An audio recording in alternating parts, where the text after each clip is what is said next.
장애영향평가서 작성 교육 네 번째 시간 유해화학 물질 목록 및 취급량 등 작성 시작하겠습니다. 지난 시간에 저와 같이 장애영향평가서 작성을 시작하셨는데요. 어떠셨나요? 강의만 잘 따라가면 장애영향평가서를 작성할 수 있겠구나. 이런 느낌 받으셨나요? 그런 느낌 받으셨기를 바라면서 네 번째 시간 시작하겠습니다. 이번 시간에는 저와 같이 유해화학 물질 목록 및 취급량을 서식에 따라 작성해 보실 거고요. 유해화학 물질의 유해성 정보는 직접 작성하기보다는 MSDS를 첨부하는 경우가 많습니다.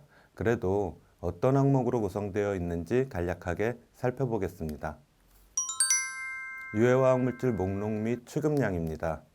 유해화학 물질 목록 및 취급량은 사업장에서 취급하는 유해화학 물질에 대해 물질별로 화면에 보이는 서식을 채워나가는 과정입니다. 작성해야 할 항목이 굉장히 많아 보이는데요. 이 많은 정보를 어디에서 얻을 것인가?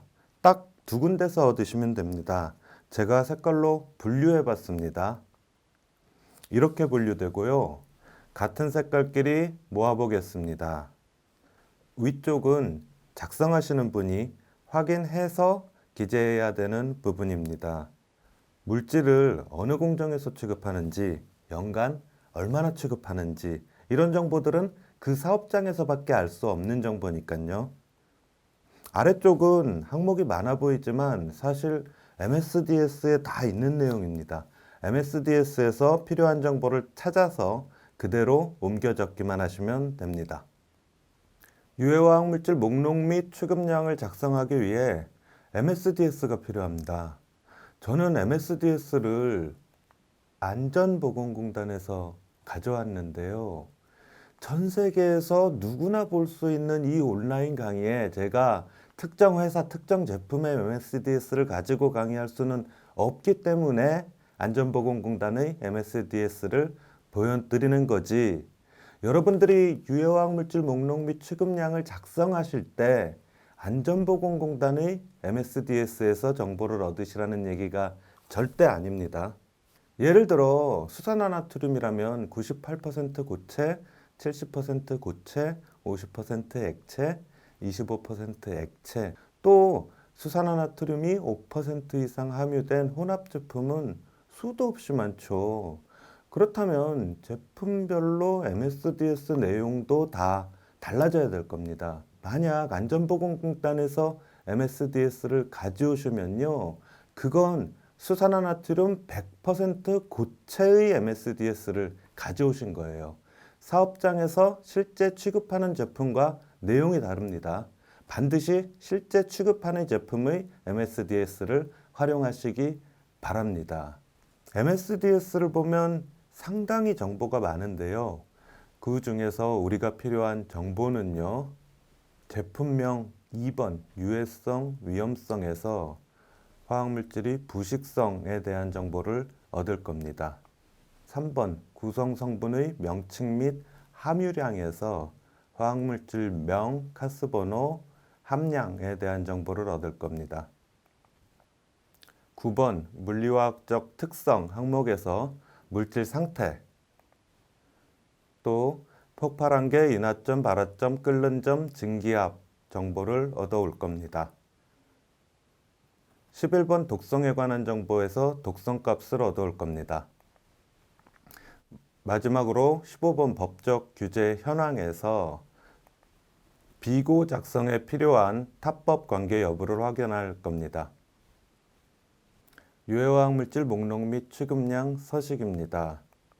먼저 일련 번호를 붙이시고요. 그 유해화학 물질을 취급하는 공정을 기재해 주시면 됩니다. 다음으로 유해화학 물질 명과 카스 번호, 이 정보는 MSDS에 있습니다. 물질명과 카스 번호를 찾아서 서식에 옮겨 적어 주시면 됩니다. 여기서 한 가지 정보를 더 적을 수 있죠. 함유량, 이 정보도 농도에다 적어 놓겠습니다. 다음으로 물질 상태를 기재할 겁니다. 물질 상태란 고체냐, 액체냐, 기체냐 이걸 얘기하는 겁니다. 이건 사실 MSDS를 보지 않아도 알 수 있죠. 굳이 MSDS에서 찾자면요. 9번 물리화학적 특성의 외관 성상에서 액체라는 사실을 확인할 수 있습니다.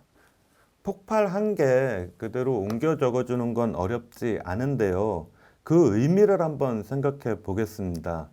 실내에 있는 설비에 톨루엔 액체가 담겨 있습니다. 이때 설비에서 누출이 일어나면 액체가 일단 바닥으로 떨어져서 넓게 퍼질 것이고 또 증발이 일어나죠. 그래서 공기 중에 톨루엔 증기가 존재하게 될 겁니다. 적절하게 누출되고 적절하게 증발해서 공기 중의 톨루엔 증기 농도가 1.1%에서 7.1% 사이가 되고 전기 스파크, 마찰, 정전기, 담뱃불 같은 점화원이 같은 공간에 존재하면 폭발하거나 화재가 일어납니다. 폭발 범위가 넓거나 폭발 하한이 낮은 물질은 더 위험한 물질인 거죠. 이 폭발 한계의 의미를 이해하시는 게 더 중요합니다. 화학물질을 안전하게 취급하기 위해서는요. 다음은 인화점입니다. 인화점도 MSDS에서 찾을 수 있습니다. 9번 물리화학적 특성의 인화점 4도씨를 적어주시면 됩니다. 온도가 높으면 증발이 잘 되죠. 반대로 온도가 낮으면 증발이 잘 안 될 겁니다. 여기서 인화점 4도씨의 의미는 온도가 4도보다 낮으면 폭발 하한 1.1%에 도달하지 않는다. 반대로 4도보다 높으면 공기 중의 톨루엔 농도는 1.1%가 넘어 폭발 범위로 진입할 수 있다. 즉 인화점은 폭발 하한을 만들어낼 수 있는 최저 온도를 이야기합니다. 결국 인화점이 낮으면 낮을수록 위험한 물질인 거예요. 다음은 발화점입니다. 발화점도 MSDS 9번 물리화학적 특성의 자연발화 온도, 이름은 약간 다르지만 여기 있는 값을 적어주시면 되는데요.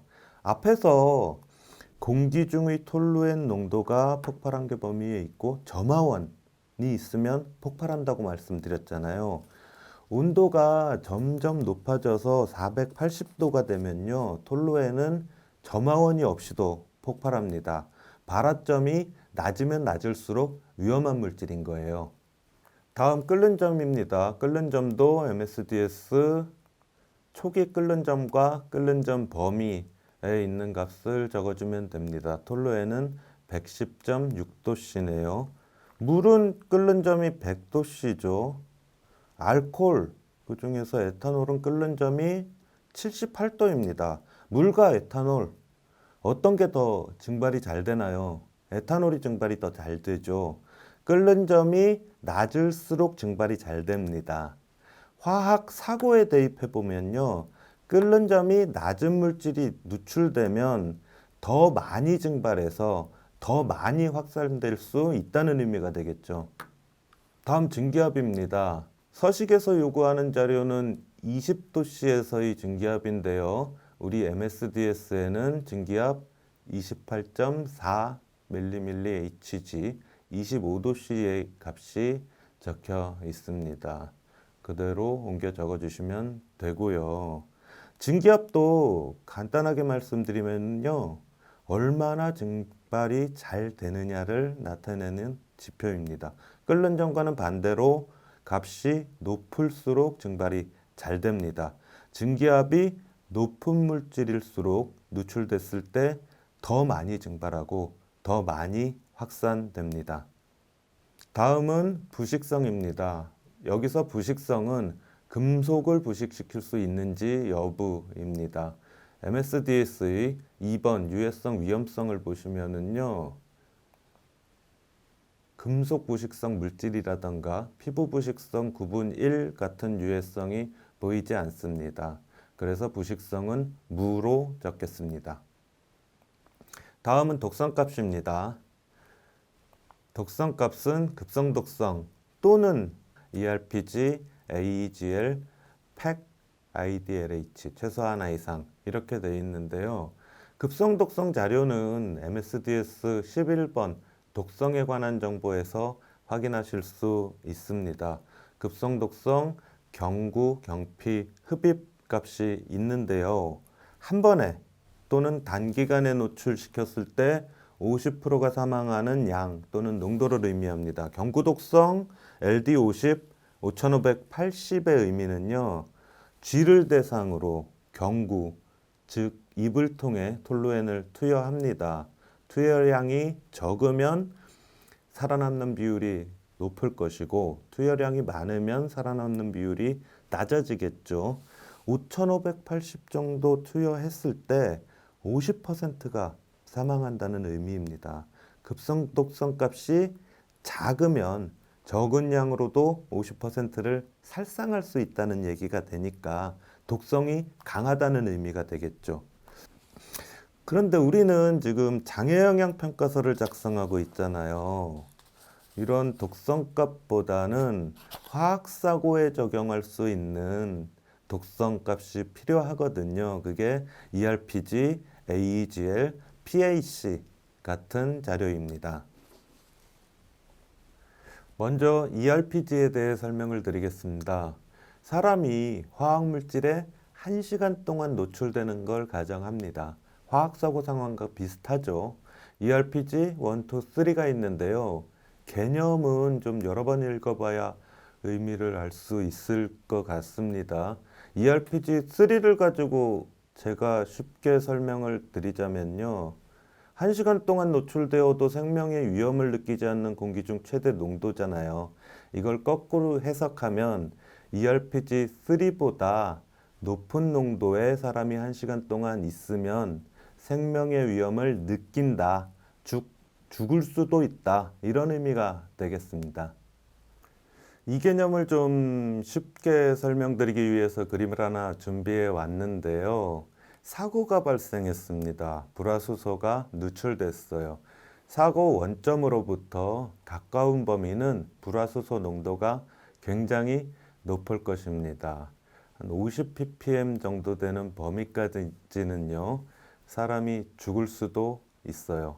여기서 좀 더 멀어지면요, 사람이 죽지는 않지만 회복 불가능한 손상을 입습니다. 그 농도가 20ppm입니다. 좀 더 멀어지면요, 2ppm 농도가 되는 범위까지는 뭐 회복 불가능한 정도는 아니고요. 뭐 눈이 따갑거나 메스껍거나 구토를 하는 등 시간이 좀 지나면 회복되는 정도의 손상을 입습니다. 우리가 장애영향평가를 지금 하고 있잖아요. 근데 영향범위라는 이야기를 하죠. 그럼 영향범위는 어디까지겠습니까? ERPG2, 즉 사람이 죽거나 회복 불가능한 손상을 입을 수 있는 범위까지를 의미합니다. 그래서 독성물질 확산의 끝점은 ERPG2다라고 이야기합니다. ERPG2 값이 불화수소의 경우는 20ppm인데요. 저 값이 큰 게 독성이 높은 물질일까요? 작은 게 독성이 높은 물질일까요? 호스계는 ERPG2 값은 0.05입니다. ERPG2 값이 작을수록 독성이 강하다는 겁니다. ERPG2 외에도 AgL2, PEC2 같은 끝점 농도 기준이 있습니다. 아래쪽을 먼저 보시면요. 불화수소에 대해서 ERPG2는 20ppm, AgL2 60분은 24ppm, PEC2는 24ppm, IDLH의 10%는 3ppm 이렇습니다. 사업장에 유리하게 평가를 하려면요. 24ppm을 선택해야 될 겁니다. 반면 끝점 농도가 IDLH의 10% 3ppm이면 굉장히 영향 범위가 넓게 나올 겁니다.